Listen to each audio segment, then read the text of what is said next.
आप सभी लोगों को जय मसीह की, प्रभु की नाम की महिमा हो। अय्यूब की किताब पहला अध्याय पहला वचन अगर हम पढ़ते हैं तो वहाँ पर अय्यूब नाम का एक व्यक्ति को हम देखते हैं जो प्रभु का भय मानने वाला व्यक्ति है, सारे बुराई से दूर रहने वाला व्यक्ति और खराई और सीधापन में खड़ा रहने वाला व्यक्ति, जिसके बारे में परमेश्वर स्वयं गवाही देते हैं।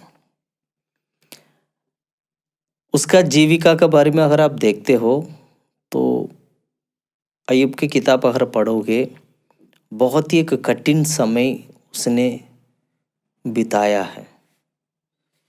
परीक्षा की बहुत सारा परीक्षा उतार चढ़ाव अपने जीवन में अय्यूब ने देखा है, क्योंकि शैतान की ओर से परीक्षा हो रहा था और परमेश्वर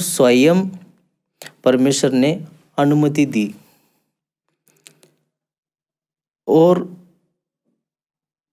ऐसे में अनुमति परमेश्वर देने का कारण वजह ये था कि उसकी खराई और सीधापन का बारे में परमेश्वर जानते थे।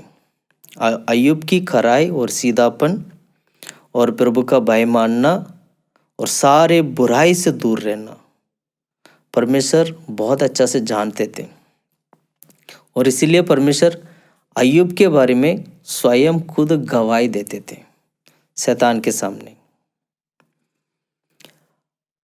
तो अय्यूब की किताब पहला अध्याय अगर आप पढ़ सकते हैं, पहला वचन 8वां वचन पढ़िएगा, दूसरा और तीसरा वचन पढ़िएगा, मतलब पहला दूसरा अध्याय, ये सारा अध्याय पढ़ेंगे तो शैतान के साथ परमेश्वर का एक वाद विवाद होता है, चैलेंज होता है, एक बेट लगती है।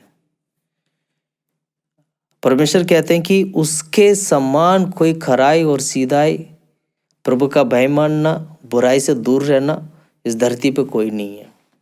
शैतान कहता है कि प्रभु आपने तो सब कुछ उसको दे रखा है, तो इसलिए तो वो रहेगा। तो प्रभु ने सब कुछ दे दिया शैतान के हाथ में, जाओ अब तुम परीक्षा करके देख लो। तब भी क्या हुआ, शैतान हार गया था और अय्यूब जीत लिया। दोबारा एक और मौका मिला था। तो शैतान कहता है, परमेश्वर से शैतान कहता है, प्रभु लोग तो जीवन के बदले में सब कुछ दे देते हैं।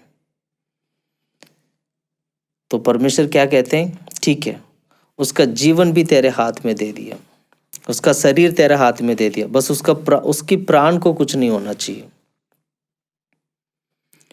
तो शैतान वहां पर भी परीक्षा करते हैं, वहां पर भी शैतान हार जाता है। यहां तक ऐसे एक परीक्षा के समय पर अपनी पत्नी खुद अय्यूब से कहते हैं कि आपका परमेश्वर आपकी प्रार्थना नहीं सुनेंगे, आपका परमेश्वर नहीं है, तुम इतना खराई और सीधाई पे तुम इतना कड़े हो, इतना सच्चाई पे कड़े हो, इससे अच्छा तो तुम सब कुछ छोड़ के निंदा, प्रभु का अपमान करके तुम अपना जीवन दे दो, मर जाओ, इससे अच्छा। लेकिन वहां पर भी अय्यूब का खराई और सीधापन ऐसे प्रकट हुआ। पत्नी से वो कहता है, देखो भलाई को हमने प्राप्त किया था, एक समय ऐसा था हमने बहुत सारा भलाई हमारे जीवन में हुआ, अच्छाई हुआ, अच्छा है। लेकिन जब बुराई की वक्त आता है, कंगाल की समय आता है, जब हमारे पास कुछ नहीं होते, तब ऐसे एक वक्त आता है, तब उसको कौन स्वीकार करेगा। भलाई हमने प्राप्त किया तो बुराई भी हम प्राप्त करेंगे ना, उसका कहना यह था।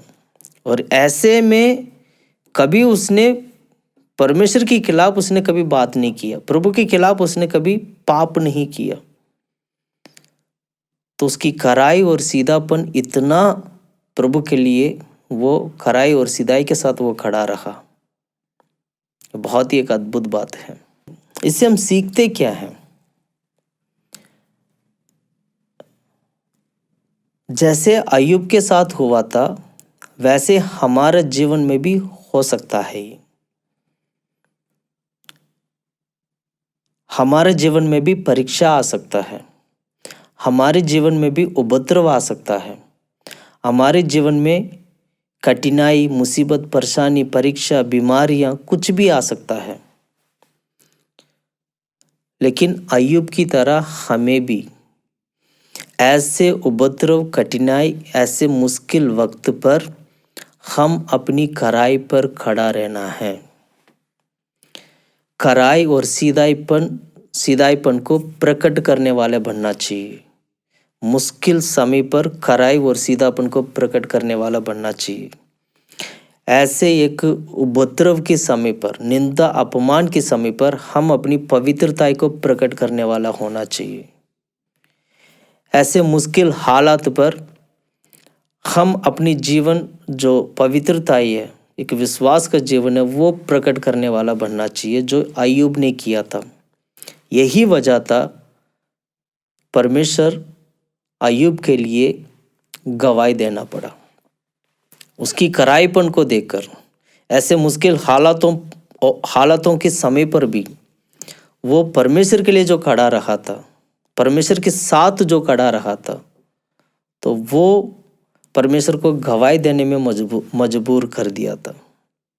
प्रिय भाइयों बहनों, मैं कहना चाहता हूँ, लोग हमें बोलेंगे आपकी परमेश्वर आपकी प्रार्थना नहीं सुनते, आपकी प्रार्थना सुना नहीं जाता है। परीक्षा के समय पर अक्सर हमें ऐसे लगता है कि प्रभु हमारी प्रार्थना को नहीं सुनते हैं।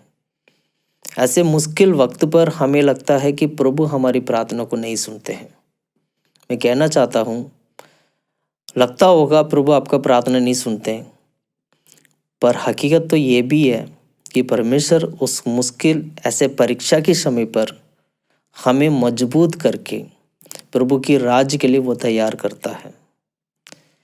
संसार में लोग आपको गवाही नहीं देते होंगे आपके लिए कोई भी व्यक्ति संसार में गवाही नहीं देते होंगे, कोई नहीं देने वाला होगा।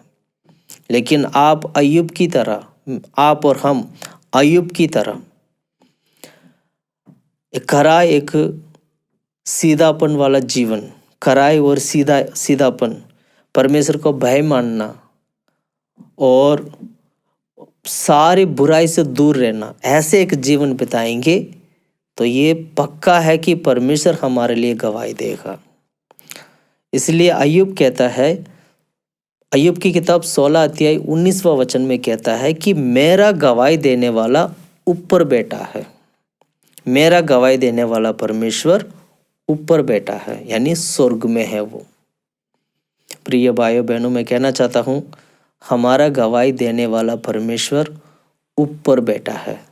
हम अय्यूब की तरह एक अच्छा जीवन, खरा और सीधापन में चलने वाले बनेंगे तो प्रभु हमारे लिए गवाही देगा। हालत जैसा भी क्यों ना हो, कैसे भी वक्त में हमें जाना पड़ जाए, कैसे भी मुश्किल हालात में जाना पड़ जाए, लेकिन खराई और सीधापन में खड़ा रहेंगे तो अय्यूब की तरह हमारे लिए परमेश्वर गवाही देगा। हमारा परिश्रम व्यर्थ नहीं होगा। हम जिस परीक्षा में जा रहे हैं वो व्यर्थ नहीं होगा। जिस कठिनाई में जा रहे हैं वो व्यर्थ नहीं होगा। कोई भी काम व्यर्थ नहीं होगा यदि अगर आप परमेश्वर के लिए प्रभु के साथ खड़े हो तो। हालत जैसे भी क्यों ना हो, हम प्रभु के लिए खड़ा रहेंगे, अय्यूब के समान हम जीवन बिताएंगे तो परमेश्वर हमारे लिए गवाही देगा। आप सभी को जय मसीह की।